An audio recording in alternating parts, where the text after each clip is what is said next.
Yes, sir. Wednesday night prime time. You already know what time it is. Is the 95 North Sports Machine back at it again, folks? We went max protection on this one, man. We had to call Yes, some reinforcement. A guy that knows a thing or two about signal calling and telling people where they align themselves. Welcome back, Todd McClaw, to the 95 North Sports Machine, ladies and gentlemen. Todd, how have you been, my friend?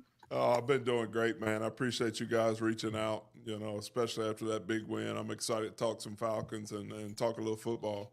Oh, yes, indeed. Yes, indeed. Much to talk about on this Wednesday evening. Of course, a lot of the Falcon faithful still reeling in from that Monday night thriller, which we'll touch on in a few minutes. But there is some incredible news also going on Sunday night football. And Todd, you know a thing or two, being a Ring of Honor recipient yourself, the owner of our team, the Atlanta Falcons, man, being inducted into the Ring of Honor, man. For you yourself, if you want to speak on, what an honor it was for you or what that meant for you, but also what it means for a guy like Arthur Blank. And if you can share anything about Arthur Blank with us, we much appreciate it. What did Mr. Blank mean to you during your playing career?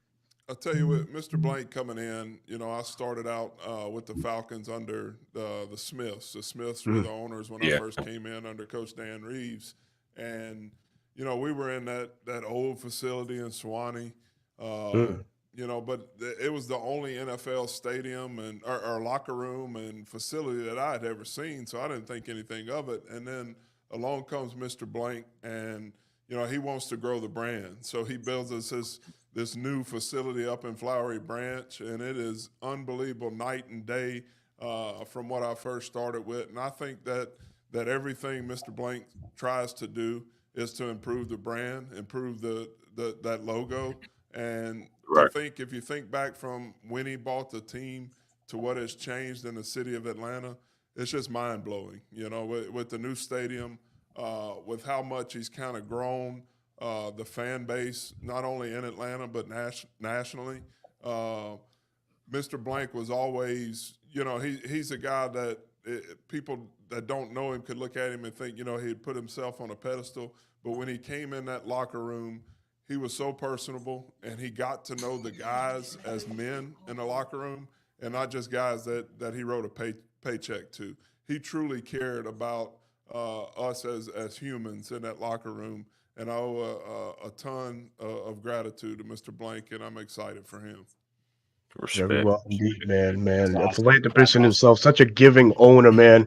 All of our success obviously has come under Arthur Blank, man. Just a willing owner, just to put the team's interests forward, and the fan base too. He listens to the fans. As you see it, man, the concession stands are the lowest around the league. Like, what other owner is going to absorb that style of hit or that sort of hit for the fans? You know what I mean? They're giving the fans that premium, just just that premium feel of what it's like to go into a game and actually afford it. So mine is Right. that, but Arthur Blank is just probably the best owner, is the best owner in the NFL. Bro talk, Chris, man. Anything you guys want to chime in about Mr. Arthur Blank on Sunday night's inductee? Well, for me, I know this whole thing about the pricing and everything. People said that when Arthur first introduced that it wouldn't last, Mm, and we've seen that it has been standing the test of time, and it seems like it's not going anywhere. Again, one of the best honors that that really can happen. So going into the Ring of Honor, and just the things that he's done for the city of Atlanta. Just giving. Like he's a very giving individual. Um, I mean, I don't know him as much as Todd does, of course, but just from what I've seen, I can't complain at all about Arthur Blank. Man, he's came in and changed this franchise. He's elevated the brand. Um, we have one of the best stadiums around, and I still believe one of the best fan base to go with it. So, like Arthur Blank, I'm very grateful for what he's done and how he came in and did change some things for the Atlanta Falcon franchise from what it previously was, and I'm excited about the future, especially this season and mm. moving forward. Shout out to Arthur Blank, and hey, well deserved. Absolutely, man. Bro, Facts. Yeah. Growing up watching the Falcons, I don't know. I have no memory of the previous owner. So Arthur Blank's the only one I've known. And everything I see, it just seems like Todd said, he's a down to earth guy and he wants to get to know Mhm. you and he wants the best for whoever's on his team, the best facilities. We got to see that brand new locker room. It Oof. looks That's amazing. amazing. Yeah. And the fact that we bring up the concessions on how low pricing it is, Todd, you may not know, but I'm actually in the Dallas area. I can tell you an owner that does not do that for his fans. He only cares about one thing, and that's Jerry, huh? himself. Oh So, man. Oh man. so for the Falcons to have an owner like Arthur Blank, I mean, there's no better person to have as your owner, and for him to be in the Ring of Honor, it's a great thing. Absolutely. Prices might be going up in Jerry World too after last week. It's Oh not getting Lord. better. It's not getting better. Woo, baby. They got to pay for them contracts somehow. Somehow you damn right. You damn right. Those Oh, man. inflated contracts at that, man. Yeah, man, Arthur Blank, he has been the epitome of Atlanta since he arrived in 2000. If you remember the Smith family, we never had an atmosphere like we have now. Even if we losing games, the atmosphere is still different. Because when I was coming up, and Todd, we about the same age, so you can relate to this. When I was coming up, you couldn't even give away a Falcon ticket, even if it was free back in the day. So, It's come a long way. Come a long way. So Arthur Blank deserves this, man, 100%, because he's advertised this team must see ever since he got here. He's made the key moves. He's signed key free agents. We didn't ever see that with Rankin Smith in the family, because if we didn't have Deion Sanders on the team, we weren't relevant. So now, just about anybody that they draft or anybody they bring in as a free agent is going to be an impact type person. So he spent his money wisely, and he's made this team relevant again. So he deserves every sentiment that he's going to get this weekend. I love it. I love it, man. For sure, man. So, man, much respect and honor to Arthur Blank. Congratulations, man. It's going to be an emotional night at the Benz on Sunday night when we go up against the Kansas City Chiefs. But before we start breaking down and previewing the Kansas City Chiefs versus Falcons game, man, we have to relive that Monday night thriller, man. That was a thriller. Todd, like we were talking before the stream started, were you white knuckled on that last drive, because Kirk Cousins, man, was doing his best Matt Ryan imitation back there, letting that thing rip. It also helped that there was no pass rush, but still, Kirk Cousins arrived in Atlanta in the fourth quarter of that Philadelphia game. Take us through those moments, man, as you was watching the game, and just your overall excitement there witnessing that wonderful comeback. Yeah, man. I tell you asked if I was white knuckled at the end. I was white knuckled the whole game. Just Monday Night Football. There's something different about it. It's like Sunday Night Football. You got the same feel. You're the only game on at that time, and the country's watching. And you guys know I'm down here in Saints country. So whenever my Falcons are playing, I catch a lot of heat from these Saints fans on social media. But I dish it out too. I like to talk a lot of trash. So absolutely, I could not see if the Falcons would have went 0-2, my week would have been heck. Everybody would have been hearing it from all ends. But I think the way it happened, with everything that was going on, Kirk wasn't his best. Heck, our team wasn't its best in week 1 against Pittsburgh. But for us to go get this win the way it happened, with Kirk taking the guys down the field, what was it, 6 plays, 7 plays, and we're down there in the end zone. But you guys know I've got to give a shout out to that offensive line. What they did in the running game and the time that they gave Kirk when he needed it was unbelievable. And I think we're going to have a ton of success if those 5 guys up front can stay healthy. Very key. Absolutely, man. I think lost in speaking of the O-line, a lot of praise goes to Chris Lindstrom, and bar none, absolutely. But the guy to his left there, Matt Bergeron and Dahlman, both of them had a hell of a game. That's a tough task going up against Jalen Carter and who's the other guy? Jordan Davis. Those are a handful there, man. So on back-to-back weeks, these guys were able to really pivot and just adapt to that big body mentality, of going up against a massive defensive tackle. Yeah, which absolutely. I think it's not going to get any easier this week. Right. You got Chris Jones coming in. Oh, baby. But I'll tell you what helps those guys, and it helped us, when Mike Vick was here, we ran that zone scheme, and it was all inside and outside zone. you get those big defensive guys running sideline to sideline, having to track down 7 back there now.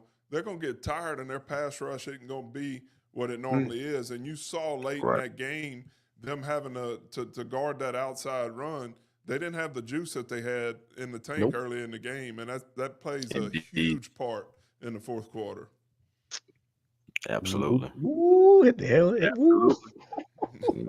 I love it, man. Your mic, Smitty. What was so key about that final drive is Zach Robinson and Kirk Cousins had to grow up real fast. And what I mean by that, they had to find a way to get on the same page in order for that 2-minute drive to work. Because week 1, as you said, they were not on the same page. They did not look prepared, but they had to grow up real fast against a team like Philadelphia if they wanted to stay in the game and not get blown out. But they did it the right way. They went ahead, ran the ball, like I said from the jump. They had to use Algier and Robinson effectively to set up the play action, which Curtis good at. And as the game went on, they started to grow a little bit. So that final drive, it just culminated to that point. And they just said, man, we got to grow up. We got to do what we need to do to drive this ball down the field, score this touchdown. And Drake was a non-factor in week 1. Kyle Pitts, he was there week 1. Both of those guys showed up. So now going big this week. Right. Because if y'all watched the game last week with Cincinnati, Gesicki was chewing them apart from the inside out. It was. So this week, Kyle Pitts has to do the same thing. So that's just something to look out for. What you got, bro? Talk. You got many looks over there. I know. I mean, I think a lot of you guys have seen my reaction towards the end of the game. I put it up there for the world to see, and it was raw emotion. I had belief, right, on that third down play. I couldn't believe they threw it, but I thought it was the right call for them because he was open. He was open.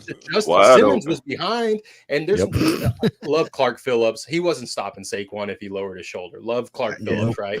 Yeah. But when he dropped it, that's when the belief grew. And I think the players felt that as well. Todd, like, does something like that just immediately elevate you and say, let's get this done? We can do it now. We have a chance. Is that something that happens? Yeah, absolutely. And I'll tell you guys, I was watching the game on a regular broadcast, and I had a few people sending me a message that Matt Ryan was on with Peyton and Eli. Right. So I clicked over to watch that, and then you hear those guys talking. And then when Saquon dropped that ball and to see Peyton get up and walk off to the back, it was like he was wearing it. He was like he was the quarterback in that game, and it was like, you got to be kidding me. But it elevates you, because you're sitting there on the sideline just being honest. You're like, this game is over. We have no shot. They're going to keep it till the clock runs out, or they're going to go score to where we can't get back in it. And then when he dropped that ball, it was like, we got life now, life. They came in, and it's great to hear, 3 quarterbacks that played at a high level. And you hear Matt talk about what they always talked about in the 2-minute situation is to make your first play productive, keep the chains moving. And that's exactly what we did. We came out, Kurt moved it straight down the field. And to let you guys know, I changed my Facebook profile to the crying Jordan face right before all that. And then as soon as we got it on, scored that touchdown, I put the picture of Kirk with his chains on. There it is. Kirkle mentality. Yes, sir. Emotional change it was, Yeah, definitely, man. It was a beautiful thing, man. You just really couldn't believe that really Philly gave you that opportunity, because people say Philly lost the game, but Atlanta still had to drive down the field and convert on a touchdown. You know what I'm saying? With less than 2 minutes. It was about a minute 39 when Kurt started trotting out there on the field. No timeouts. You had no timeouts, exactly. So we had to still go out there and execute. And if we don't, we're still going to be 0-2 regardless of what they did. So again, Falcons, they took advantage of their opportunities, capitalized, and now we're 1-1 with some momentum heading into week 3. I'm gonna ask you guys one thing. Did anybody's belief grow a little bit more in Younghoe Koo in that last one? Because that was a pretty far field goal. What do you mean grew? Oh, I'll tell you. Hold on. I'll tell you. There. I love it. But I'm going into this because the preseason wasn't too kind for Younghoe Koo, and that was a concern going into the season. Can he? rectify those problems that he was going through. I think he was 5 for 3 or 5 for 7 for field goals in the preseason, Yeah. and that was a concern going in. But having him, really seal the deal for the Falcons in that fashion, putting us up. For me, it grew the confidence in Young Wei Koo again because he was clutching that one too, man. I But know who else got confidence in him. Drake London. He got a lot of yes, sir. confidence after Oh he yeah, got that 1,000%. 15-yard penalty, and he's sitting there, please make this, I was trying Yo, to oh say, my God, hey, it I was was out and awesome, I was man. looking at it myself. I was like, man, Young Wei. I said, you know what, man, this is what you get paid for. So I'm gonna Exactly. go ahead and believe you. And then when it had went through, I'm like, Young Wei. Oh man, I gotta say in Yeah. that when he kicks Yeah. it, it was like it looks like money, it smells like money. God damn it, it is money. That was the happiest I've ever been saying that little saying there because he came through. And But trust me, Berto, he caught yep, hell because me and Chris seen it firsthand at the meet and yep. greet. When he missed those field Bro. goals, even though it's preseason, them people was Hmm. in there cussing like it was a regular season game. Yeah, So yeah. Hey, no, we saw it. seriously. So Todd, we got a quick question for you from one of our viewers. He says, "Ask Duck who the most aggravating DT was to face during your time in Yeah, the Falcons, man." the most aggravating was Warren Sapp. I can answer Go that pretty for it. quick. Well, he was a hell of a player, of course, a Hall of Famer, Right. but he never shut his mouth. He Oh talked to yeah, you sounds the like old entire Love it. time. So he was definitely the most aggravating. Gotcha. He's Yeah. still like that. So Oh yeah, yeah. I yeah. can tell. I'm trying to But say. he's over there with Coach Prime now. So. Right. Mm-hmm. Mm-hmm. Well, man, moment we all been waiting for, man. Previewing the Kansas City Chiefs and Atlanta Falcons this Sunday night at the Benz. The Falcons being privileged to back-to-back primetime games, man. That's an incredible thing in its own right. We have the defending Super Bowl champions coming into town. Now, we look at this roster, Mahomes obviously is going to be Mahomes, but for me, looking at it, doesn't look like the Chiefs of old. And what I mean by that is their skill set players, Travis Kelsey primarily, only 36 yards thus far in the receiving department for that team. And there's really not a lot of explosiveness going on, but we all know Andy Reid and his creative juices. He's going to be ready for Sunday night, man. So to you guys, man, what's one thing that we should worry about when going up against these Kansas City Chiefs, man? You guys want me to go first? Yeah, go ahead, brother. Please. I like you talked about. You look at them on paper right now this week. They're not the juggernaut that they were, a couple years ago. You lose Pacheco at running back, and you really don't have a big time threat in the running game. You got P. Ryan that's a great guy receiving the ball out of the backfield, and they just went back and got one of their older Kareem guys. Hunt. Oh yeah, Kareem Hunt. They Yeah. signed him back, but if he hadn't been on anybody's roster, there's a reason, So they Mhm. don't have. I'll tell you, 10 for them. He changes the game. There's not another back in the NFL that runs as aggressive as he does. Yes. So that's big for us. But the thing that you always have to get worried about is Patrick Mahomes and Travis Kelsey in primetime games. For some reason, when all the lights are on, those guys seem to show up. And then you can't let Chris Jones wreck this game. He doesn't have a ton of stats this year. I think he's got a sack and a half, maybe 3 Sack and a half. Yeah. But your protection, your run game, everything revolves around where is he? Where is he lined up at? And I'm interested to see because they move him around in third down situations. I can see him going to line up over the young guy Bergeron and seeing if he's ready for the battle. But I'm excited about it. I think the stadium's going to be rocking. We have a lot of momentum. We got to get that running game going early. If we do, the Falcons going to pull this one away. Amen. I like it. That's what I was love going it. with. Going with Go that ahead, run Chris. game. Now I was saying that's something that we have to do on our end. We have to get that run game going. I know I did see something about Tyler Algier was limited in practice today with a hip injury. But so that needs to be monitored because we definitely need Tyler. Respectfully, Absolutely. I understand Derrick Henry plays for the Ravens and everything, but respectfully, this will be the best two-back tandem and just rushing attack that the Chiefs have faced so far in their early season. And I know that their run defense has been pretty tough, but I believe we got two guys that can, crack the code a little bit and possibly get some gashes on this defense, honestly. And on the other side, I feel like I know we're talking about Travis Kelce, but Rashee Rice must be contained. He Oh, leads the team with absolutely. targets with Yeah. over 30% of their catches, of their targets, should I say, 12 catches, 178 yards already. He moves the chains and they use him in the short passing game. They're definitely going to want to get him going early. So that's a guy that AJ Terrell has to stick to like flat paper. Seriously. Absolutely. Mm-hmm. And My honestly, Chris, I think just because of that reason, you will see Richard Grant a little bit more in this game in the slot to be physical with him.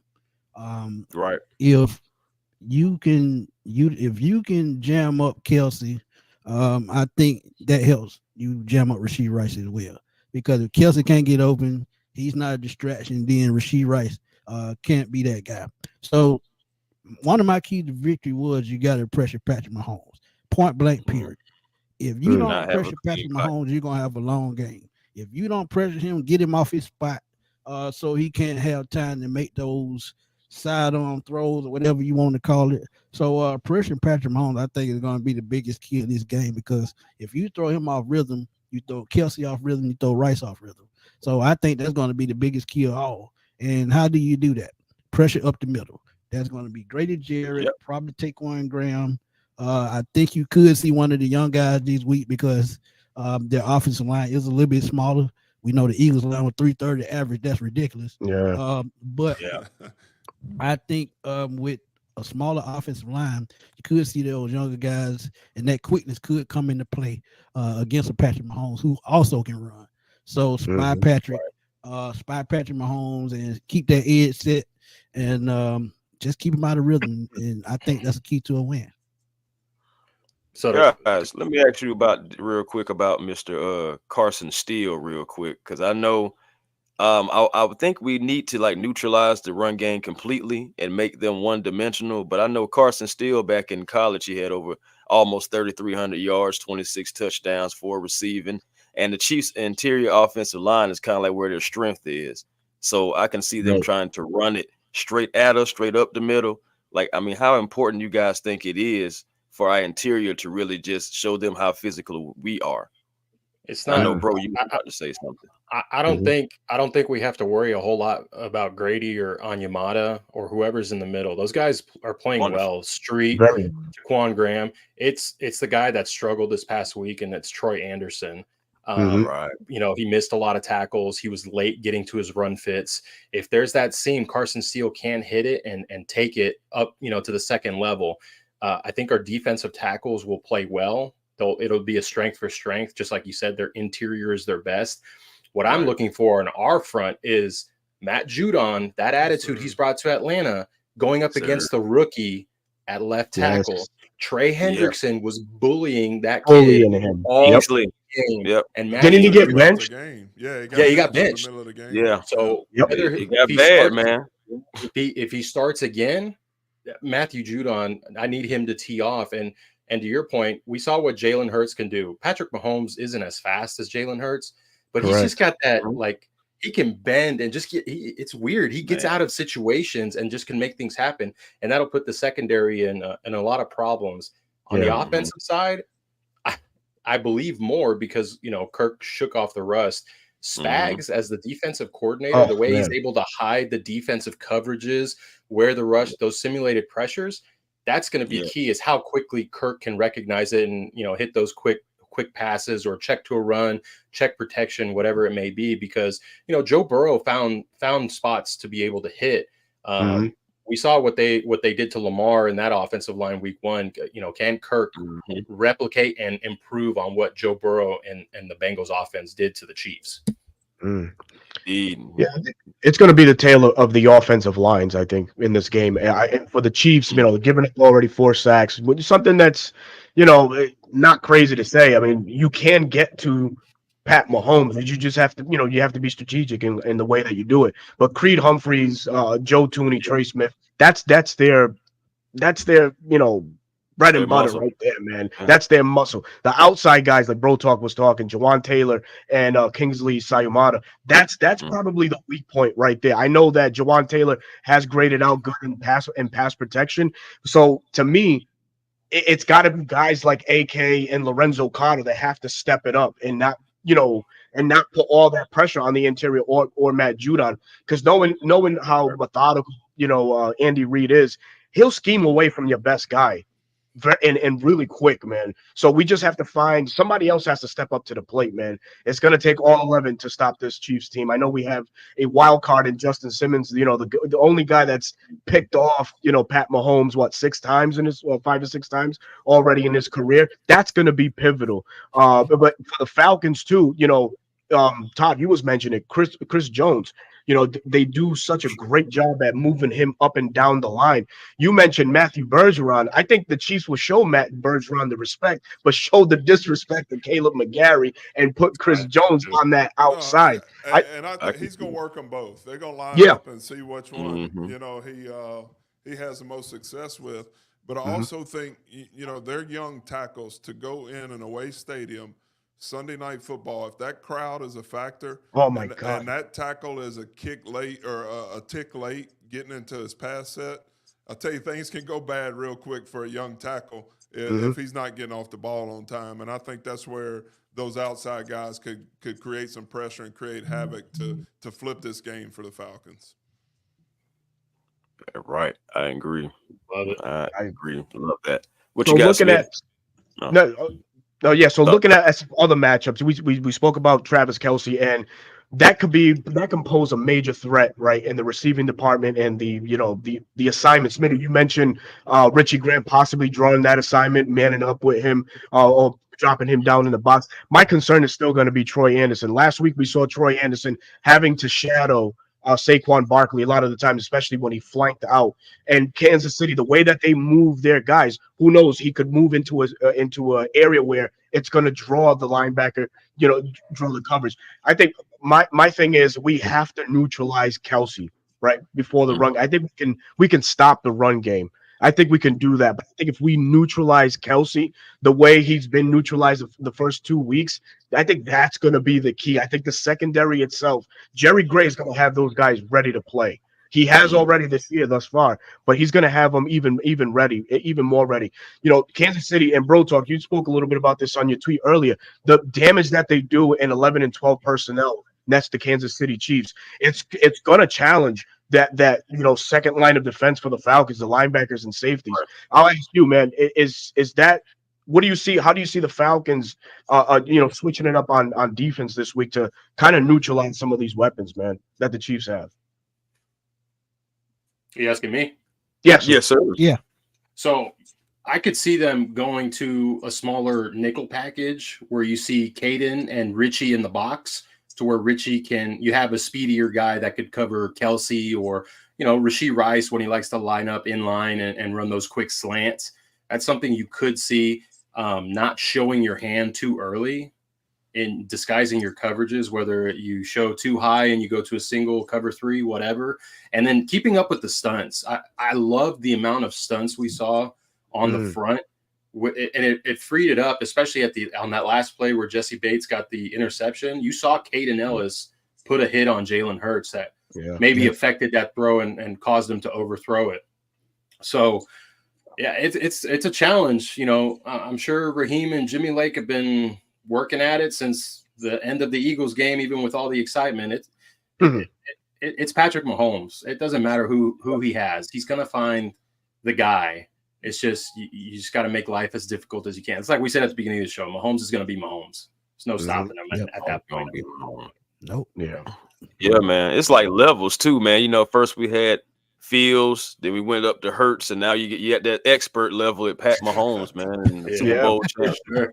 That's really how it feels. I think we can frustrate him though if we can get after him. He's not going to have. Not that Patrick Mahomes needs that running game. He's not going to have the running game that he normally has. So he's going to try to put it in the air, and I'm sure Kelsey's going to be in his ear wanting the ball a little bit. So hopefully he'll try to force it a little bit, and we can go capitalize on that. Yep, I think so. That's another reason why I feel like Justin Simmons and Jesse Bates will be key in this game. Both guys have played against Mahomes. Of course, more recently, Simmons.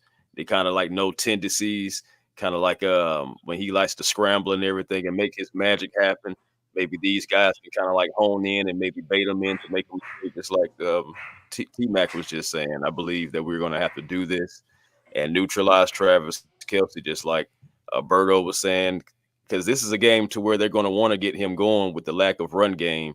And also as Xavier Worthy, I believe they're going to try to use him as an extension of the run game on screens and everything. I noticed that they like to do a lot of. Got to keep that safety over, man. Yeah, man. Yeah. And also I noticed that when they would rush forward, they used to like to throw like a little screen to Worthy or Rashid Rice and let them try to take off. The Falcons have to be mindful of those things, seriously. And Worthy is the most wild card. I'm glad you said that because I think this is the perfect game for a guy like a Clark Phillips or a D. Offord to come into effect against the Xavier Worthy. Both of those guys. Hey man, fast. put some respect on Mike Hughes' name, man. He's been playing well. But Clark Phillips is a little bit more physical. Clark Phillips physicality will come into play this game if they can line him up on Xavier Worthy. You got to get Xavier Worthy off his game completely because it's just like Chris said. I can see them running sweep plays, jet sweeps, things of that nature just to get him the football because y'all know that 4.2 speed going around that corner is just different. And again, you just talked about Mike Hughes. He's pretty fast himself, but sometimes in coverage he gets lost a good little bit. So I would go with the young physical guys against a guy like Xavier Worthy. Indeed, man. I look back at a game like this. So bro talk. I know I sent you this text and it was wild, right? But God, this is a game that you remember. I know you remember 2012 week 2. I think it was a Sunday night football game against the Denver Broncos when Peyton Manning came into town. Yes. That high-powered offense and what the Falcons were able to do with just their safeties, with Deku and William Moore, even Robert McClain really pitched into that one. Were able to pick off Peyton Manning 3 times in the first half. So, methodically speaking, I think that's kind of the blueprint that you have to follow. Something that to throw off Pat Mahomes and company, to really force them into these mistakes, because that's how you get to Pat. When you have him thinking more than not, that's where he makes his mistakes. That's where he throws the interceptions. So that game to me it comes to mind because what we were able to do to Peyton in that game really made him look like, oh my God, is this really the Hall of Famer Peyton Manning? And I can remember that week in practice, our defense working on. They wanted to show Peyton a look to where when he saw it, he thought that this was coming. Well, they gave him that look, and he thought he was going, and it wasn't what he thought it was going to. And they had Peyton Manning confused in that first half. And it's hard to do on a wily vet that's seen a lot of snaps, but we were able to do it. So I agree with you. If we can go confuse Mahomes, make him hold it a tick longer, and then allow that rush to get there, we're going to have a fun night. Yeah. One defense that has stood out and gave him a little bit of fits has been the Tampa 2. Flying out that middle linebacker, really dropping him into an area that you didn't think he was going to be. We have the athleticism to do it with Troy. It's just, his awareness really isn't up to par. So it's going to be a challenge for this coaching staff to really throw something, a new wrinkle at Pat Mahomes and company, man. You could use Richie for that. You could, yeah. Hey, listen, last week Richie came in and my heart dropped a little bit, and he played good. I'm not gonna lie. I was like, oh, why is Justin Simmons out? I was wondering where was Simmons too. I was like, huh? Yeah. But he came clutch, man. He made a stop when it needed to happen, and he didn't blow any assignments or anything like that. But so that's good. That's good right there, man. Smitty, anything you want to add? Anything in front of him? Right. The only thing I want to add, I think your theory of Troy Anderson playing on the outside should come into play this game. I know he's had problem with covering tight ends, slot receivers. So I think why not have him chase Mahomes with that 4.4 speed? Change it up a little bit. I think that could be a move, and then I would love to see what Bertrand can do because, like I said, that dude is a walking tackling machine. So you bring him in and use Anderson and Ellis on the outside and switch it up a little bit. Absolutely, man. Oh, man. But nonetheless, man, it's going to be a great, great battle at the Benz on Sunday night. I know we're all ready. I know the fans are ready. I can't wait, man. I can't wait, man. So, hey, the fans, y'all need to show up. Man. You got tickets. I'm telling you, make sure you show up to support these Falcons. We need to have it rocking. like T Mac was saying, hey man, those tackles, you know what I'm saying, and on the road, rocking stadium, maybe they make some mistakes, and they'll be because the Falcon fans coming out there to support. We on Sunday night, another primetime game. We need you. We need you. 713 Houston Sports. What it do? That's our roundtable brother right there, man. He was on the stream the other night, man, cheering us on. He was like, man, you guys have to get Philly, brother. We came through for you, man. Shout out to you, my brother. But yeah, man. So offense speaking now, right, for the Atlanta Falcons, Darnell Mooney came in clutch in that fourth quarter. We saw a little bit of everybody really contributing on that last drive. Ray McLeod, as well, wide receiver number 3, came through with some big catches. Hell, even Kyle Pitts came through. That's a guy that we have to get going, and in this game, it will be important, man. So some matchups that we're looking up on Sunday will probably put Trent McDuffie on a guy like Darnell Mooney, and if I had to say, that's probably one of the better defensive guys, Trent McDuffie, a guy that just plays the cornerback position so well. Jalen Watson is as the other guys. So, panel, I'll ask you guys, any advantages you see with these wide receivers going up against this this new secondary look? Because I think they have 2 new safeties back there, right? The Chiefs do. They have a name. Justin Reed, Justin Reed, he's been a constant, but the other guy I haven't really heard too much about. But with our playmakers, is there an advantage there that the Falcons could also look to take on early, man? And probably leave the run game a little bit later on and try to switch it up. I'll just go like I talked about with Xavier Worthy, I feel like the Falcons do the same thing. Ray McLeod, switch it up a little bit. Put him in motion a lot. Put him on jet sweeps. Throw some screen passes or some wheel routes. Anything to change it up. Because if you can do that, I think that's an extension of the run game, and I think that helps the run game. And it opens up the middle of that field, and I think that's what Kyle Pitts gonna eat. Because I just don't think Nick Bolton or what's the young guy named the other linebacker? I don't think either one of those. Yeah, either one of those guys can cover Kyle Pitts. So I think that's going to be key. Is the run game. If you get that zone run game going, and you make them bring that safety down in the box, then you got guys that you got one high safety in the middle of the field. You're gonna have some areas that Kirk Cousins can pick them apart. So the key, and of course that's the key every week, is to get the run game going. But if we can run it like we did last week or Monday night, we're gonna like it. Right. Indeed. I think you gotta throw multiple guys like at McDuffie. He's like their best corner, like up and down, and one of the best corners in the league. Held Jamar Chase to one catch against him for 4 yards when lining up against him 17 times last week. So he's gonna try to take away some of your best receivers. That's why guys like Ray will be important. A guy who knows how to maneuver on the field, being a special teamer at one point in time. Hey, however they use Xavier Worthy, you can use Ray McLeod the same, because he can see the field. He knows how to maneuver on the field. He can get through. He's been big the first 2 weeks, actually. So, hey, can let him continue to ride this momentum. Darnell Mooney, you can get him going. Drake London, you can get him going.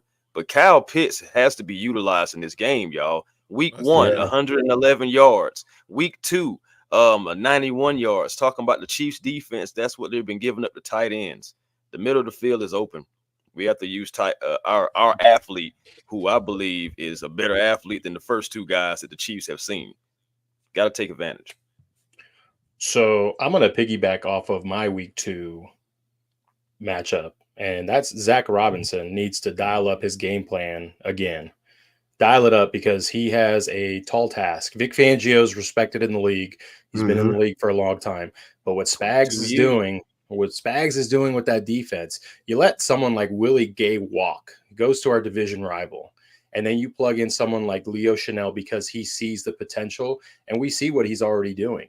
So he's a great defensive mind. Can Zach Robinson, that first-time play caller, once again dial up that game plan to establish the run, call key play action passes to get people like Bolton, Tranquil, all those guys to bite in, force Justin Reed in the box, like Todd said, and utilize the middle of the field?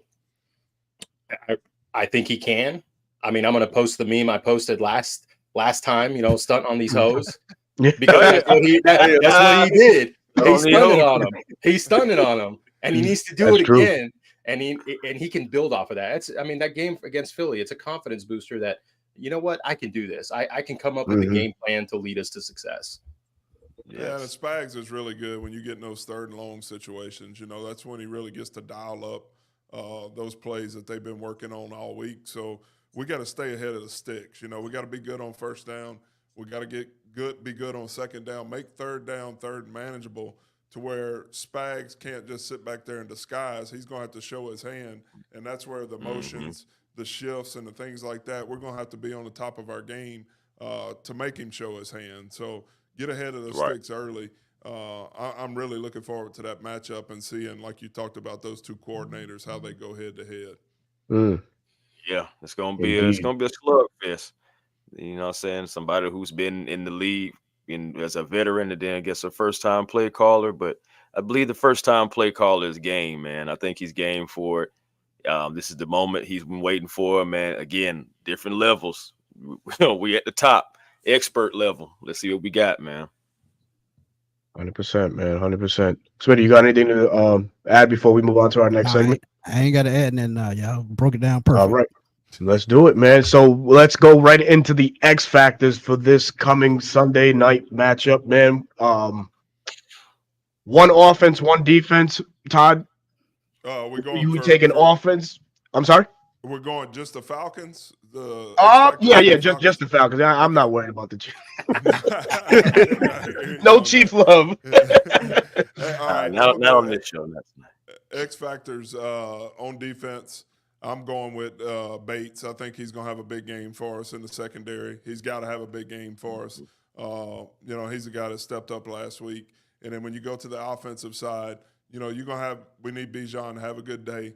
But I think if you're dialing up a true X factor, if you look at the end of this game and say this is the reason we won, Kyle Pitts has to have a big day. He has to get some targets, and he's got to go get some yards after the catch. 100% agree, man. That would be my X factor as well, would be Kyle Pitts. I think this has to be Kyle Pitts. Can we say a welcome to the NFL moment? Probably not, but remind the NFL. That would reminder to the NFL. Yeah, why I was drafted 4th overall and labeled the unicorn. This has to be the game. The matchups are just so favorable. Even if Justin Reed ends up drawing the assignment on a flank out and he has to drop in coverage, it's just Kyle Pitts' abilities, man. His separation, his catch radius. He has the total package, but Zach Robinson has to get him in the game and consistently. And you're right, Todd. The yards after catch will be crucial. This is a big guy, and it'll be a tough guy to bring down at that. So gotta look at him, man, to have a big game on offense. On defense, man, I gotta see more out of Zach Harrison. I'm sorry, guys. I have to see a little bit more out of the young guy. He's been talked up so well in the preseason, and on paper he might be doing his job, and that's really all that matters, of course, at the end of the day. But I need to see more of an impact from Zach Harrison. And what better spot? This is a guy that was drafted as a pass rusher. Line him up on those bookends that struggle in pass pro, use that length, and now he added more bulk to his body, set the edge a little bit more so we can shut down that run game a little bit more effectively. So Kyle Pitts for me on offense, Zach Harrison for me on defense. That's a good one. I like that. I agree 200% with Kyle Pitts. I think this has to be his game because, like I said, those are two downhill linebackers, not very good in coverage. And I think that's going to help them with Karlaftis as well, because if they can slow him down, and nobody said his name surprisingly, but that young guy in Kansas City on that other edge, he can get after the quarterback. So Kyle Pitts controlling the middle of the field, I think, slows him down just a little bit enough for the Falcons to make plays. On defense, I'm going to go that number 2 cornerback spot. And as I said, I think who's ever got the job of covering Worthy, they're going to have their hands full, and it's going to be key because I think they're going to move him around. So them having to track him and stay with him the whole game is going to be absolutely tough. So Mike Hughes, D. Alford, Clark Phillips, y'all on the clock. Love Put it. them on Love the it. clock, huh? They What you ready. got, They bro? on the Talk. clock. They on the clock, Talk, man. man. Smitty knows how to dial up the pressure. I'll tell you That's that. right. T-Mac, man. He's on the clock. Go ahead, Chris. Uh, Bro. Go ahead, Go bro. ahead, bro. Mm. for offense, I want to piggyback and say yes, Kyle Pitts. I mean, we all want him to get going because we know what the type of special player that he is. I want Drake London to piggyback off of his performance and his game-winning touchdown. He's got size over these corners. I don't know the height of them, but they don't look very tall, very big. That just like Pitts, he's got that radius where you can kind of give him that 50-50 ball, and we've seen what he's been able to do. He 9 out of 10 times he's coming down on it, and it looks like Kirk is slowly building that confidence, and so is London, kind of getting to know each other and have that trust and belief. So I'd like to see London get some of those jump balls, maybe a little fade ball at the goal line and second and goal, maybe a little jump ball, Julio-esque, type deal. Right. And then on defense, I mean, I'm gonna go back to the guy I said earlier. It's Judon. He's brought the attitude.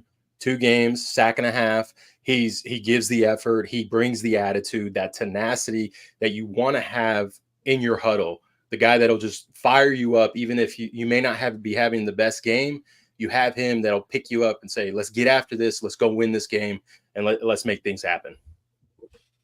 Right. Absolutely. Man, you guys have all made wonderful points. I'm not gonna lie to you, each one of you have stolen a little something that I want to say, but it's all good. That's why you're supposed to be able to pivot.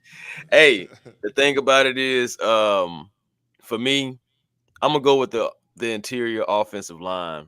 I'm gonna go with our interior offensive line of Dahlman, Lindstrom, and Bergeron, because those guys, you know what I'm saying, like I need y'all to still, you know what I'm saying, really the entire offensive line. I'm gonna go with the offensive line as a whole because we need those guys to stop Chris Jones, George Kalafis, and anybody else that they want to send, even like some of the safeties, because they sent some safeties on some stunt plays as well for the pressure.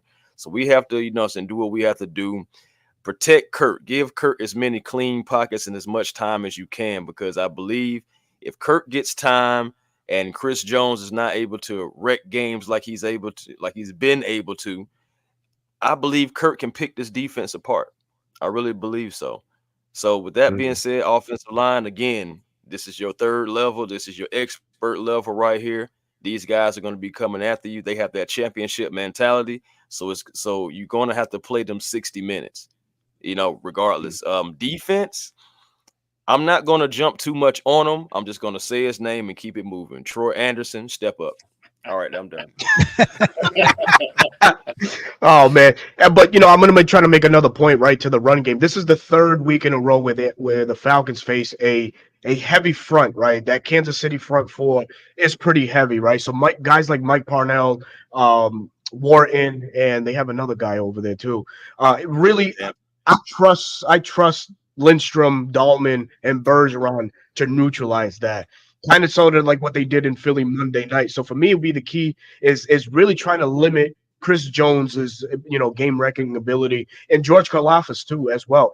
So that stretch zone game, like Todd spoke so much about, you got to get that going early and often to gas this defense in. I think somebody in the chat just mentioned it. So shout out to Antonio Henderson too. Kansas City is good up front, but their secondary is questionable, and that's exactly what we want to start opening up, right? Really neutralize that front four, that front seven, and get to their last line of defense, and that's where we can do some damage. We have some breakaway speed with Ray McLeod and Darnell Mooney, as we saw Darnell Mooney break for a long one this past week.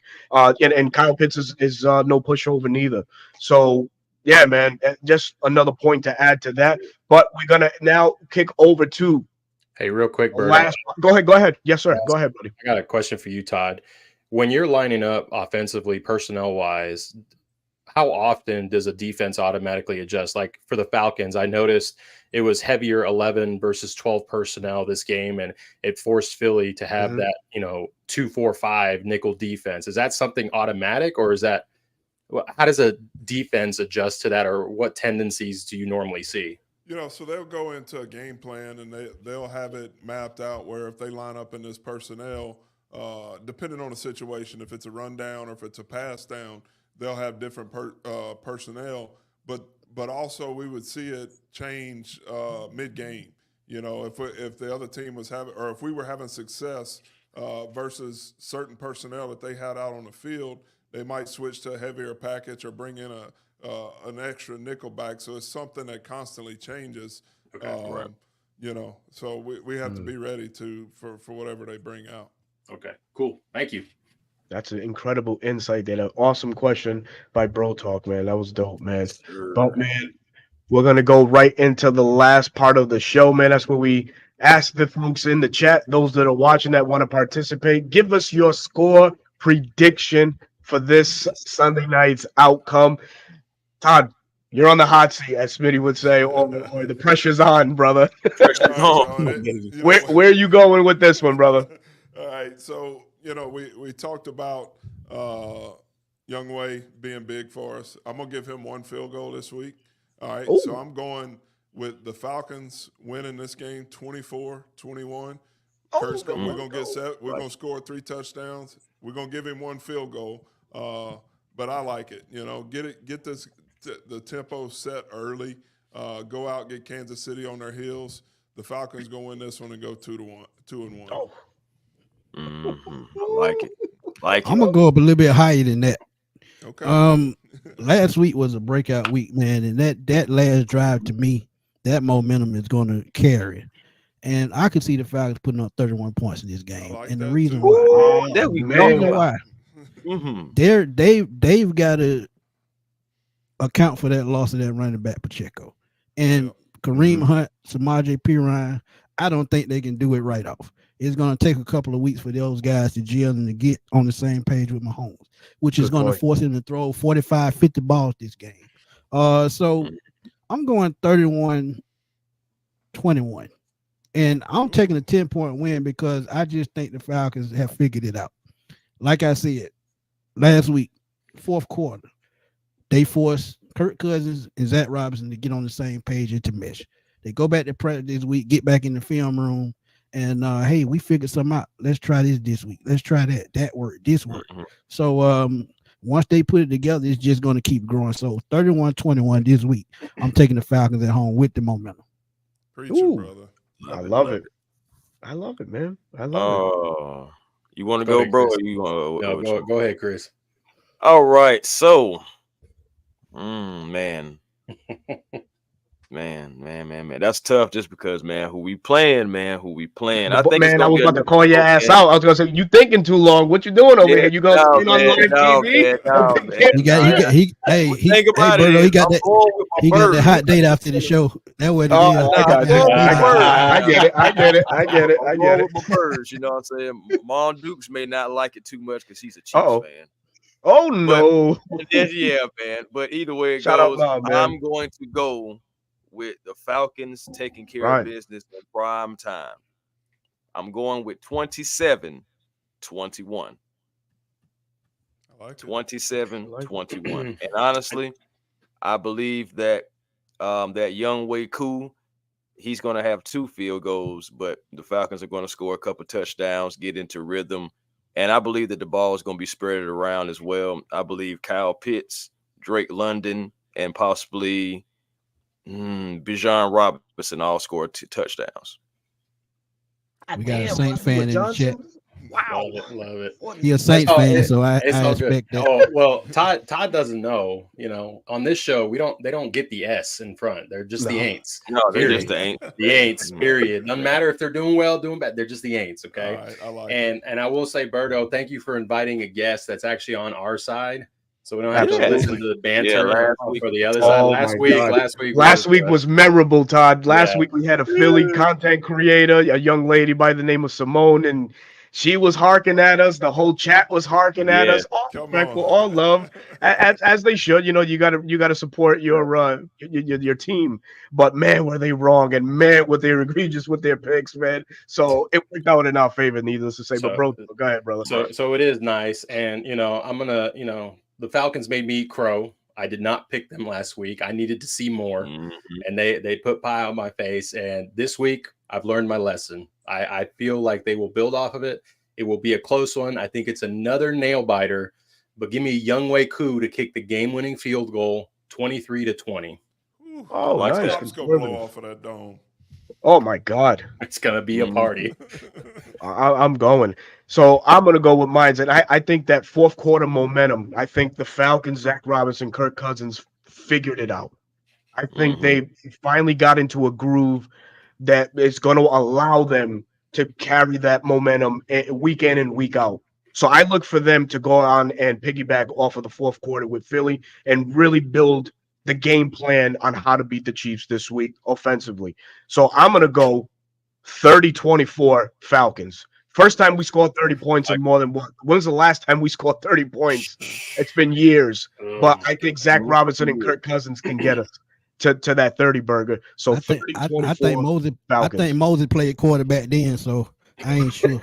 Come on, admit it. It's Come been a on, while guys, since we scored 30. Please. Yes, I'm sir. just saying.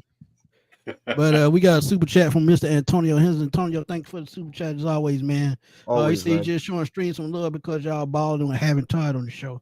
But I always show y'all love, and yes, you always do, man. Absolutely. And 100%. as always, man, we continue to pray for you, my brother. Absolutely, man. He says But 34 Todd, you got Falcons. Todd, you got one more question from Mr. Gordy Rush.